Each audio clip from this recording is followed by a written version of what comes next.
नमस्कार, मैं हूं सुरेंद्र पवार और आज हम लेके आए हैं भूगोल के अंदर राजस्थान की जलवायु का टॉपिक। राजस्थान की जलवायु, सबसे पहले हम दो शब्दों पे बात करते हैं। एक शब्द है मौसम और दूसरा शब्द है जलवायु।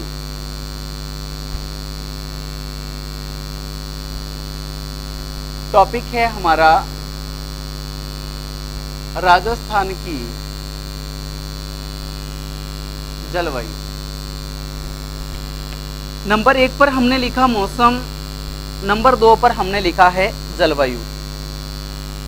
दोनों का संबंध जो है वो मानसून से ही माना जाता है। अब देखिए, मौसम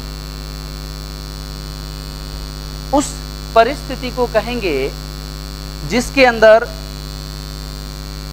कुछ ही मिनटों में, कुछ ही दिनों में, कुछ ही सप्ताह में या कुछ महीनों के अंदर जो पर्यावरण या वातावरण में जो बदलाव होते हैं उसे तो हम मौसम कहेंगे। और ऐसे ही दीर्घकालीन जो परिवर्तन होते हैं, जो लगभग 20 साल, 25 साल या 30 साल में जो परिवर्तन देखे जाते हैं, तो ऐसे दीर्घकालीन परिवर्तन को हम जलवायु कहते हैं। यानी मौसम का मतलब क्या हुआ? मौसम का मतलब हुआ वातावरण में अल्पकालीन परिवर्तन।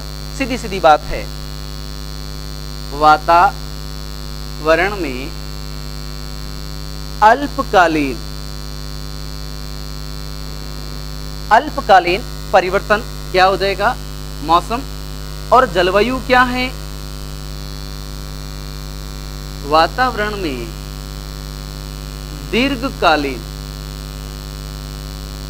दीर्घकालीन का मतलब क्या हुआ? लगभग 30 वर्षों का समय, है ना। तो दीर्घकालीन जो परिवर्तन होते हैं वातावरण के अंदर, उसे हम जलवायु के नाम से जानते हैं। अब यहां पर शब्द है मौसम। मौसम शब्द की उत्पत्ति अरबी भाषा के मौसिम से हुई है।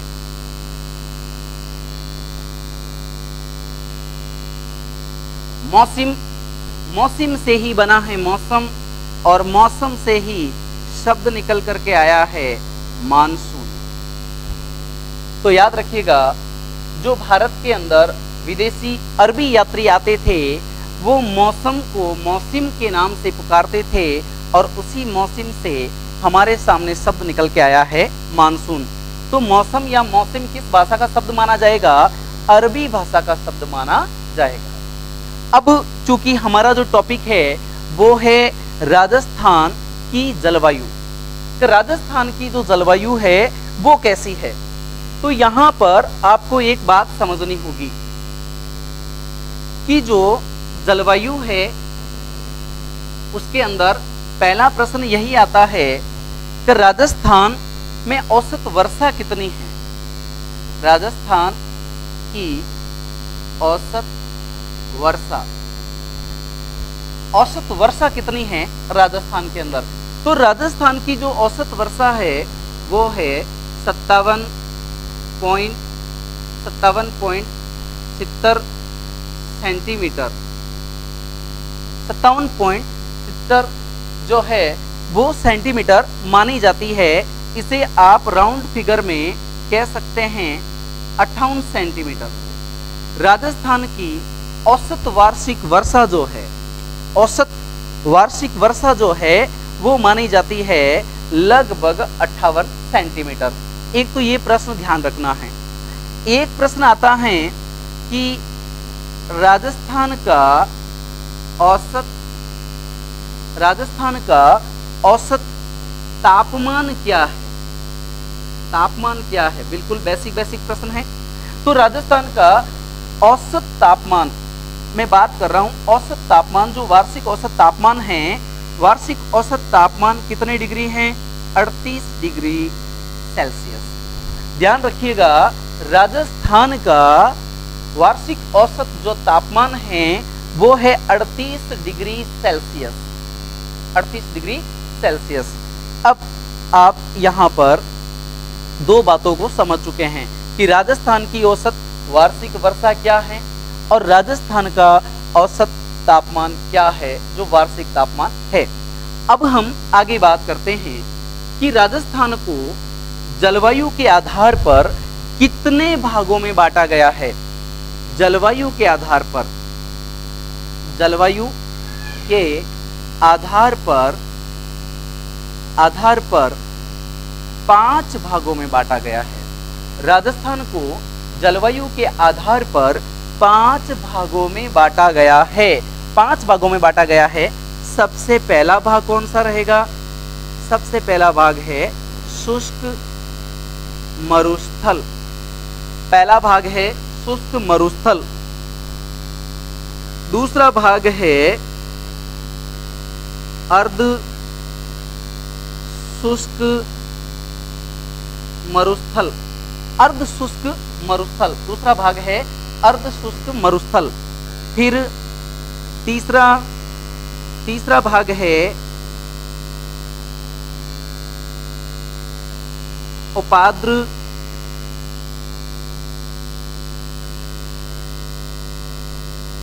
जलवायु। चौथा भाग है आर्द्र जलवायु और 5वां भाग है अति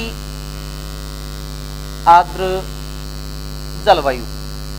तो राजस्थान को हम यहाँ पर 5 भागों में पढ़ते हैं जलवायु के आधार पर। पहला शुष्क मरुस्थल, दूसरा अर्ध शुष्क मरुस्थल, तीसरा उपाद्र जलवायु, चौथा आर्द्र जलवायु और 5वां भाग होता है अति आर्द्र जलवायु। अति आर्द्र जलवायु। अब कैसे पता चलेगा कि कौन सा क्षेत्र शुष्क मरुस्थल क्षेत्र में आएगा? तो यहाँ पर आपको ध्यान रखना है कि 0 से 20 सेंटीमीटर जहां वर्षा होगी वो शुष्क मरुस्थल वाला क्षेत्र है। 0 से 20 सेंटीमीटर वर्षा वाला क्षेत्र जो है वो शुष्क मरुस्थल में आएगा। फिर दूसरे नंबर पर बात करूं मैं तो 20 से 40 सेंटीमीटर वाला भाग जो है वो अर्ध शुष्क मरुस्थल के अंदर माना जाएगा। अर्ध शुष्क मरुस्थल के अंदर माना जाएगा। ध्यान रखना है 20 से 40 वाला भाग। फिर उपाद्र जलवायु वाला भाग, तो उपाद्र जलवायु वाला भाग माना जाएगा 40 सेंटीमीटर से 60 सेंटीमीटर वर्षा वाला क्षेत्र। उप आर्द्र जलवायु 40 सेंटीमीटर से 60 सेंटीमीटर वर्षा वाला क्षेत्र। फिर बात आती है आर्द्र जलवायु। तो आर्द्र जलवायु के अंदर 60 सेंटीमीटर से लेकर के 80 सेंटीमीटर वर्षा वाला जो क्षेत्र है वो आर्द्र जलवायु वाला क्षेत्र माना जाता है। आर्द्र जलवायु वाला क्षेत्र माना जाता है। अंत में बात आती है अति आर्द्र जलवायु वाला क्षेत्र कौन सा है? 80 से लेकर के 120 सेंटीमीटर तक की वर्षा वाला जो भूभाग है वो अति आर्द्र जलवायु वाला क्षेत्र माना जाएगा। तो अब यहाँ पर आपको पहचान करना बिल्कुल आसान हो जाएगा कि शुष्क मरुस्थल जो है वो 0 से 20 वाला क्षेत्र है। अर्ध शुष्क मरुस्थल है वो 20 से 40 वाला क्षेत्र है। उपाद्र जलवायु वाला जो क्षेत्र है वो 40 से 60 वाला क्षेत्र है। आर्द्र जलवायु वाला जो क्षेत्र है वो 60 से 80 वाला है। और अति आर्द्र जलवायु वाला जो है वो 80 सेंटीमीटर से लेकर के 120 सेंटीमीटर तक वाला भूभाग है। अब हम यहाँ पर बात करते हैं कि ये जो हमने 5 भागों में इसको बांटा है उसे किस प्रकार से क्लासिफाई किया जाएगा। तो अब आप देखिए इसे इस तरीके से पढ़ा जाता है। ये हो गया 20 सेंटीमीटर। ये जो रेखा है ये 20 सेंटीमीटर वर्षा रेखा है। ध्यान रखिएगा 20 सेंटीमीटर वर्षा रेखा है। अब मैं यहां पर बात कर रहा हूं अरावली के बारे में।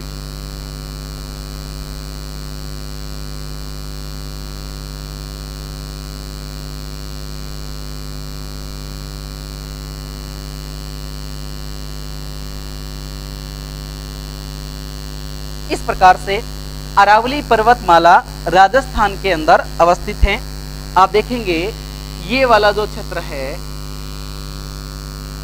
ये अरावली वाला क्षेत्र हो गया।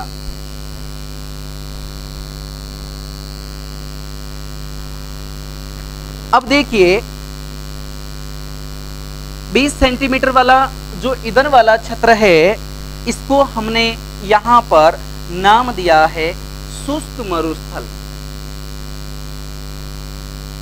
शुष्क मरुस्थल, ये शुष्क मरुस्थल हो गया। अब हम बात करते हैं 20 से 40 के बीच का भूभाग। 20 से 40 के बीच का जो भूभाग है वो भूभाग क्या रहेगा?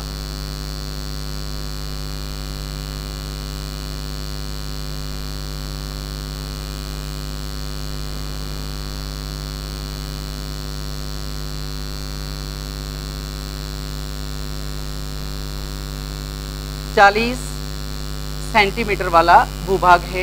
ये जो रेखा मैंने खींची है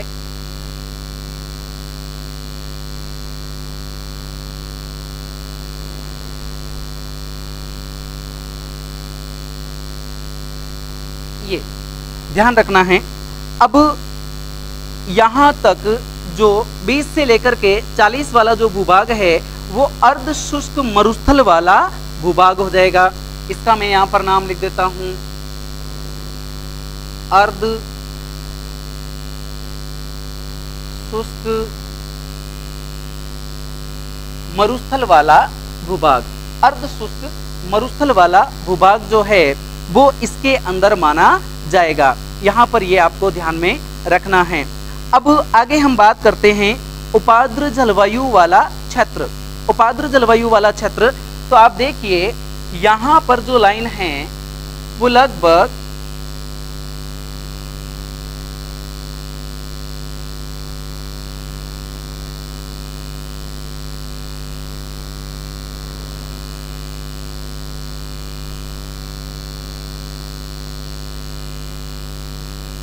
60 सेंटीमीटर वाला ये लाइन मैंने यहां पर खींच दिया है।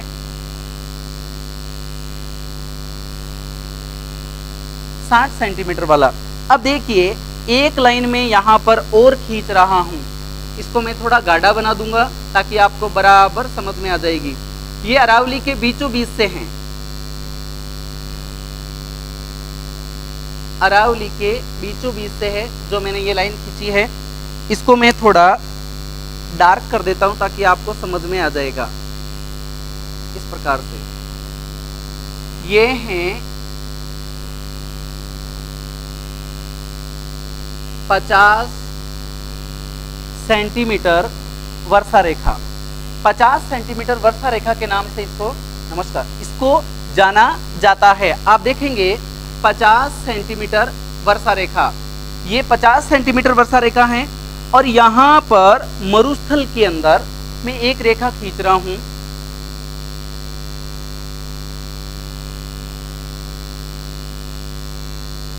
ये वाली रेखा, इसे ढंग से देख लीजिए आप लोग। ये है 25 सेंटीमीटर वर्षा रेखा। 25 सेंटीमीटर वर्षा रेखा, 25 सेंटीमीटर वर्षा रेखा और 50 सेंटीमीटर वर्षा रेखा का अपना महत्व है। 25 सेंटीमीटर, ये है 50 सेंटीमीटर। अब आप समझिए कि 25 सेंटीमीटर वर्षा रेखा क्या है। तो आपको ध्यान रखना है कि मरुस्थल को, रेगिस्तान को जो दो भागों में बांटती है वह वर्षा रेखा 25 सेंटीमीटर वर्षा रेखा है। मरुस्थल को दो भागों में बांटने वाली वर्षा रेखा 25 सेंटीमीटर वर्षा रेखा है। और 50 सेंटीमीटर वर्षा रेखा जो है वो राजस्थान को दो भागों में बांटती है। ध्यान रखिएगा, राजस्थान को दो भागों में बांटने वाली वर्षा रेखा 50 सेंटीमीटर वर्षा रेखा है और रेगिस्तान को दो भागों में बांटने वाली वर्षा रेखा वो 25 सेंटीमीटर वर्षा रेखा मानी जाएगी। ये ध्यान रखना है। तो दोनों का अपना अपना महत्व है। यह रेगिस्तान को बांटती है, रेगिस्तान को 2 भागों में, और 50 सेंटीमीटर वाली राजस्थान को 2 भागों में बांटती है। इसीलिए 50 सेंटीमीटर वर्षा रेखा को राजस्थान की जल विभाजन रेखा भी माना जाता है। राजस्थान की जल विभाजन रेखा भी इसको कहा जाता है। याद रखिएगा, ये जो अरावली पर्वतमाला है, अरावली पर्वतमाला राजस्थान की जल विभाजक मानी जाती है। अरावली पर्वतमाला राजस्थान की जल विभाजक मानी जाती है क्योंकि अरावली के पूर्व में जितनी भी नदियां हैं वो सभी नदियां अपना पानी बंगाल की खाड़ी में लेके जाती हैं, और अरावली के पश्चिम में जितनी भी नदियां हैं वे सभी नदियां अपना पानी अरब सागर में ले जाती है। अब ध्यान रखिए, भारत का राजस्थान एकमात्र ऐसा राज्य है, भारत का राजस्थान एकमात्र ऐसा राज्य है जिसकी कुछ नदियां अपना पानी अरब सागर में ले जाती हैं, कुछ नदियां अपना पानी बंगाल की खाड़ी में ले जाती हैं, और कुछ ऐसी नदियां हैं जो अपना पानी कहीं भी नहीं ले जाती है, राजस्थान के अंदर ही अंतः प्रवाही हो जाती है, वह स्वतः ही जमीन के अंदर गायब हो जाती है, सुप्त हो जाती है ना। तो तीनों प्रकार का प्रवाह जो है वो राजस्थान के अंदर पाया जाता है। तो यहाँ पर हम बात कर रहे हैं 25 सेंटीमीटर वर्षा रेखा जो रेगिस्तान को 2 भागों में बांटती है, और 50 सेंटीमीटर वर्षा रेखा जो राजस्थान को 2 भागों में बांटती है। अब हम आगे बात करते हैं कि ये जो 40 से 60 वाला क्षेत्र है वह क्षेत्र उपाद्र जलवायु वाला क्षेत्र माना जाएगा। अब हम बात करते हैं कि ऐसा कौन सा क्षेत्र है जो 60 से 80 के बीच में आता है। तो लगभग ये वाला भूभाग,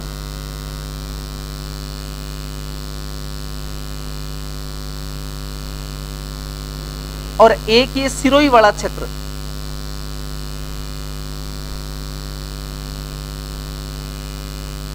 ये उदयपुर सिरोही का थोड़ा सा क्षेत्र है, ये वाला। अब आप देख लीजिए, ये वाला हिस्सा,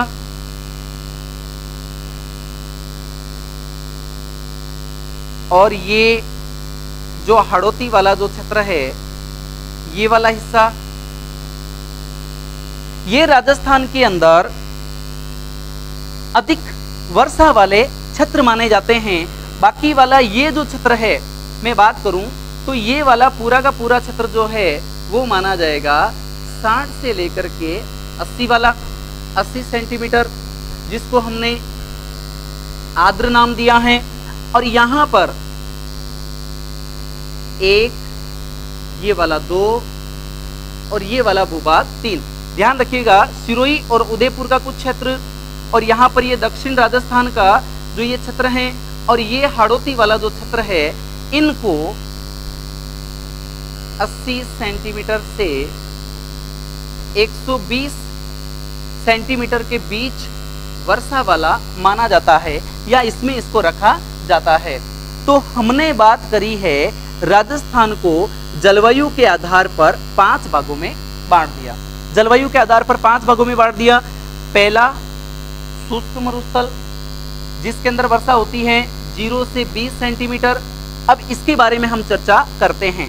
सबसे पहले शुष्क मरुस्थल के बारे में चर्चा करते हैं। शुष्क मरुस्थल का अगर मैं बात करूं, गर्मियों में ताप जो रहता है, शुष्क मरुस्थल की बात कर रहा हूं मैं। शुष्क मरुस्थल का गर्मियों में जो तापमान जो रहता है वो 34 डिग्री सेल्सियस से 40 डिग्री सेल्सियस तक रहता है। ध्यान रखिएगा, ये मैंने एक बेसिक बात बताई है। औसत तापमान बता रहा हूँ, गर्मियों का औसत तापमान है 34 से लेकर के 40 डिग्री सेल्सियस, है ना, 34 डिग्री से 40 डिग्री सेल्सियस। हालांकि 2020 के अंदर यहाँ का टेम्परेचर जो है वो 45 डिग्री चला गया है। बीकानेर का टेम्परेचर 45 डिग्री चला गया है।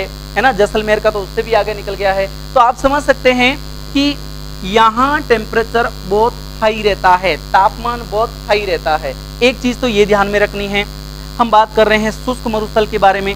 चूंकि यहाँ वर्षा जो है वो 0 से 20 सेंटीमीटर होती है, 0 से 20 सेंटीमीटर होती है। इसका मतलब हुआ कि यहाँ पर वनस्पति बिल्कुल भी न के बराबर होती है। यानी ये वाला जो क्षेत्र है वो कैसा रहेगा, वनस्पति रहित क्षेत्र जैसा ही रहेगा। बहुत कम वनस्पतियां पाई जाएगी, बहुत कम वनस्पतियां। अगर मैं बात करूं जैसलमेर का ये वाला क्षेत्र जिसका नाम है सम को शून्य वनस्पति वाला क्षेत्र भी कहा जाता है, 0 वनस्पति वाला क्षेत्र। यानी वहां पर किसी प्रकार की कोई वनस्पति नहीं है, वनस्पति रहित क्षेत्र माना जाता है सम जैसलमेर को। कारण क्या है, कारण है कि यहाँ पर सम क्षेत्र में 8 सेंटीमीटर से भी कम वर्षा होती है, 8 सेंटीमीटर से भी कम वर्षा होती है। तो अब आप समझ सकते हैं कि यहाँ पर किस प्रकार के हालात होंगे। यानी ये क्षेत्र तो लगभग वनस्पति रहित ही माना जाता है। तो ये हमने बात की है शुष्क मरुस्थल के बारे में, शुष्क मरुस्थल के बारे में। अब हम बात करते हैं अर्ध शुष्क मरुस्थल के बारे में। अर्ध शुष्क मरुस्थल का मतलब हुआ कि 20 सेंटीमीटर से लेकर के 40 सेंटीमीटर जहां पर वर्षा हो, 20 सेंटीमीटर से लेकर के 40 सेंटीमीटर के आसपास जहां पर वर्षा हो, आप समझ सकते हैं कि वह क्षेत्र जो है वो अर्ध शुष्क मरुस्थल माना जाता है। अब यहाँ पर हम बात करें कि यहाँ पर तापमान क्या रहता है, यहाँ अगर हम बात करें कि यहाँ पर तापमान क्या रहता है, तो यहाँ पर भी अब चूंकि सीधी सी बात है कि यहाँ टेम्परेचर चला जाता है लगभग 40 डिग्री सेल्सियस, टेम्परेचर चला जाता है 40 डिग्री सेल्सियस। तो यहाँ पर आप देखिए लगभग 30 डिग्री सेल्सियस से लेकर के 36 डिग्री सेल्सियस तक गर्मियों का तापमान रहता है। लगभग 30 डिग्री से 36 डिग्री औसत तापमान की बात कर रहा हूं मैं, गर्मियों में औसत तापमान ये रहता है। अब बारिश की तो बात हो ही गई कि 20 से 40 सेंटीमीटर के आसपास वर्षा होती है। अब आप देखिए यहाँ पर जो वनस्पति होती है वो कैसी वनस्पति होती है, कंटीली झाड़ियां। कंटीली झाड़ियां यहाँ पर पाई जाती है। यानी ऐसे पादप जिनकी पत्तियां कांटों का रूप धारण कर लेती है, ऐसी वनस्पति को हम जीरोफाइट या फ्रीटोफाइटस के नाम से जानते हैं। किस नाम से जानते हैं, या तो उसका नाम आएगा जीरोफाइटस, जीरोफाइट, और या फिर उसे हम कहेंगे फ्रीटोफाइटस, फ्रीटोफाइटस के नाम से हम इसको जानेंगे। जीरोफाइटस या फ्रीटोफाइटस, इसे हम मरुदभिद वनस्पति के नाम से भी जानते हैं। मरुदभिद वनस्पति के नाम से भी जानते हैं, क्योंकि मरुस्थलीय जो वनस्पति होती है वो मरुदभिद होती है। इनकी जड़ें मूसलाधार होती है। इनकी जड़ें कैसी होती हैं, मूसलाधार इनकी जड़ें होती हैं। यहाँ पर छोटी छोटी घासें पाई जाती है, छोटी छोटी घासें पाई जाती है, जैसे मोथिया घास, जैसे सेवण घास, जैसे धामर घास, है ना, धामण घास, जैसे भुरट घास। इस प्रकार की कुछ घासें यहाँ पर पाई जाती है। मैं बात कर रहा हूं अर्धशुष्क मरुस्थल के बारे में। अर्धशुष्क मरुस्थल में सेवण, धामण, भुरट, मोथिया, इस प्रकार की घासें पाई जाती हैं। ध्यान रखिएगा, सेवण घास, सेवण घास जो हैं वो पौष्टिक घास हैं। सेवण घास एक पौष्टिक घास है, स्टेपी टाइप की, स्टेपी घास के मैदान होते हैं सेवण घास, तो स्टेपी टाइप के घास के मैदान है। और इस सेवण घास से लिलोण नामक एक हरा चारा बनाया जाता है। लिलोण नामक चारा बनाया जाता है। लिलोण, सेवण घास से लिलोण नामक चारा बनाया जाता है। ध्यान रखिएगा, सेवण घास में ही गोडावण पक्षी जो राजस्थान का राज्य पक्षी है वो अंडे देता है, प्रजनन करता है। इसलिए सेवण घास को गोडावण की प्रजनन स्थली भी माना जाता है। सेवण घास गोडावण की प्रजनन स्थली भी माना जाता है। ध्यान रखिएगा, धामण भी घास है, भुरट भी घास है, मोथिया भी घास है। एक घास और पाई जाती है करड़, ये भी घासें यहाँ पर पाई जाती है। यहाँ अगर मैं बात करूं कि पेड़ कौन से पाए जाते हैं, तो इस क्षेत्र में आप देखिएगा, एक तो खेजड़ी, बबूल, फूर, केर, बेर, जाड़, इस प्रकार के पेड़ यहाँ पर पाए जाते हैं। खेजड़ी है, बबूल है, फूर जिसे कैक्टस कहते हैं, केर, बेर बोर मारवाड़ी में जिसे बोर कहते हैं, सेव बोर, काजरी जोधपुर के द्वारा बनाया गया है ना। राजस्थान के अंदर बड़ा बोर होता है सेव की तरह गोल गोल, तो सेव बोर जो है उसका निर्माण किया है काजरी संस्थान जोधपुर ने। तो ये सभी जो चीजें हैं, ये सभी जो पेड़ हैं, ये पाए जाते हैं इस मरुद वनस्पति के अंदर जो कंटीली झाड़ियों से संबंधित हैं। केर के तो पत्तियां ही नहीं होती, केर की पत्तियां कांटों का रूप धारण कर लेती है।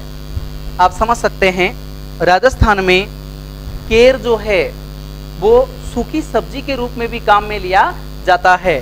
सूखी सब्जी के रूप में भी काम लिया जाता है। इसे पचकूटे के अंदर भी काम में लिया जाता है। आगे हम बात करेंगे, जब राजस्थान का कला कल्चर पढ़ेंगे तो हम उस पर चर्चा करेंगे। अभी हम यहाँ पर बात कर रहे हैं राजस्थान की जलवायु के बारे में।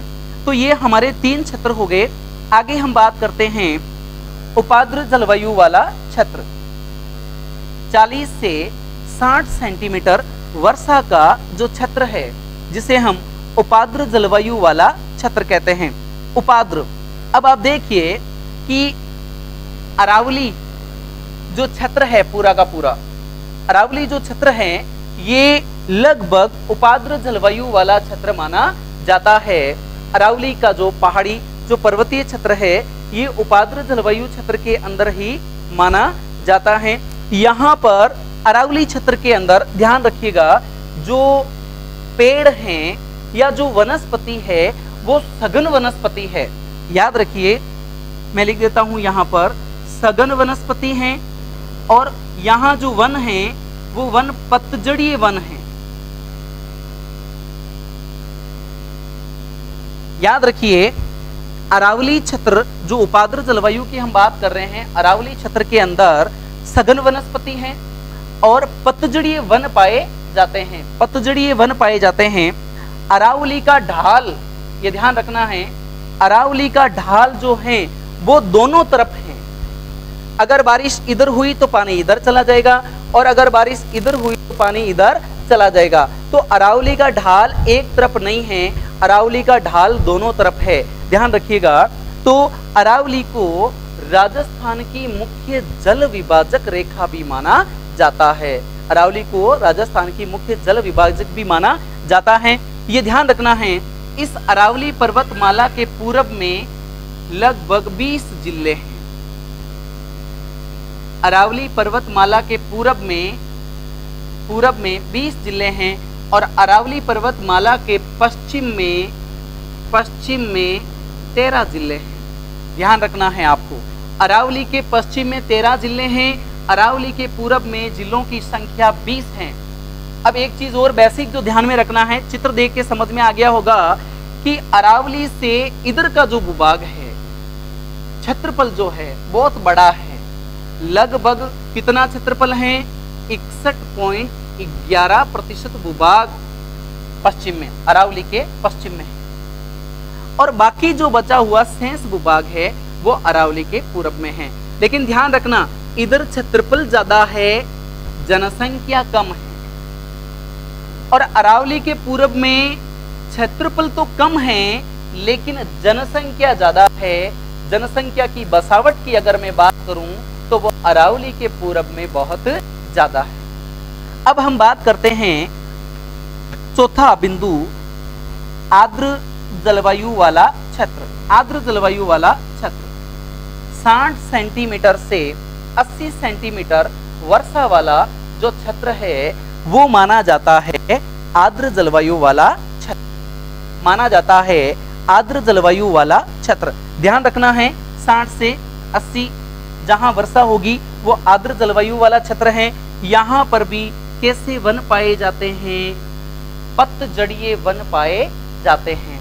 यहाँ पर भी जो वन होते हैं वो कैसे वन पाए जाते हैं, पतझड़ीय वन पाए जाते हैं। ध्यान रखिएगा, पतझड़ीय वन पाए जाते हैं, पतझड़ीय वन पाए जाते हैं।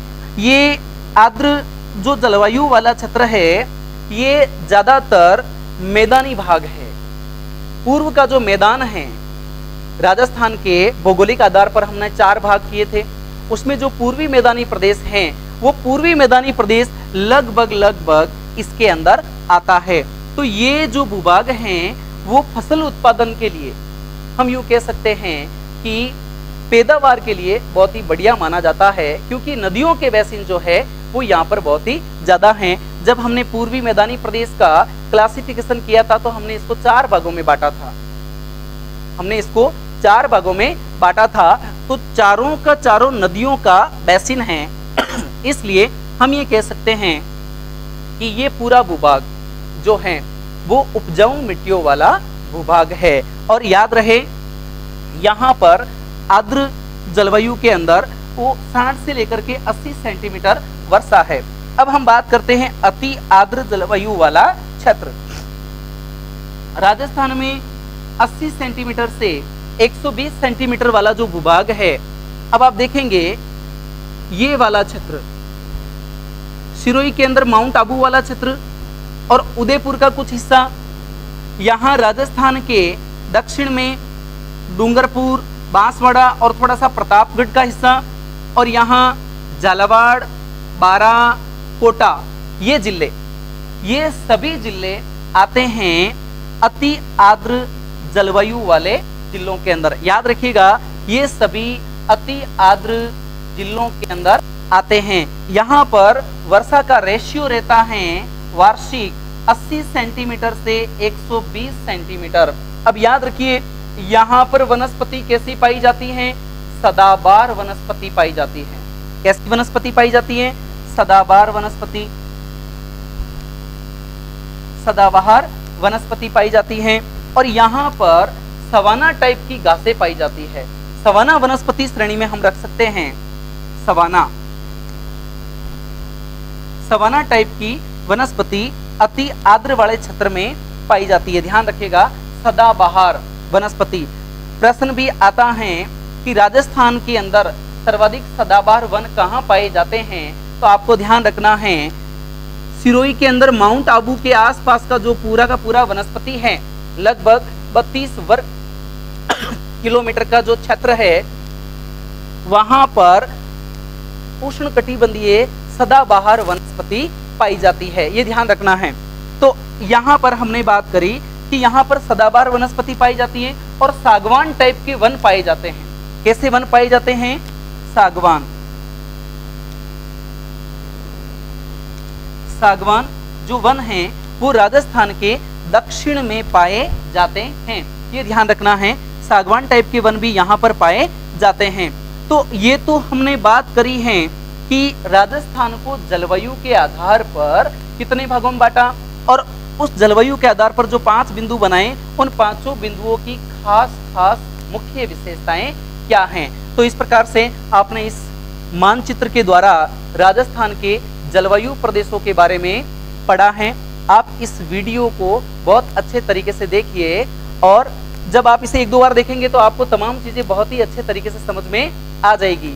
बहुत बहुत धन्यवाद, नमस्कार।